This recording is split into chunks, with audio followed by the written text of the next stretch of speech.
Day 7 of Irish words you didn't learn at school.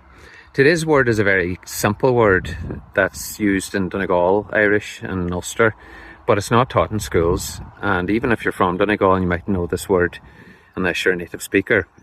The word is Madra, and it means a dog.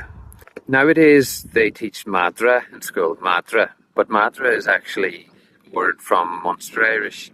But in the standardised Irish in the Cajun Offigal now, they use one word, so you're none the wiser that Madra is what they say in Donegal. So Madra is what everyone is taught. And it's more in through you, and you're smooching to our go gallion with Shema, or Auckland Marshin, if you want mas Stunanalhu. Action and doy. It would be nice if these words were taught in schools. So today's word is Madra, and Maddi being the plural. And even in the West, they say Madda and a gair as well, or a gair, I think they say, for a dog. So lots of different words. So Madra, a dog.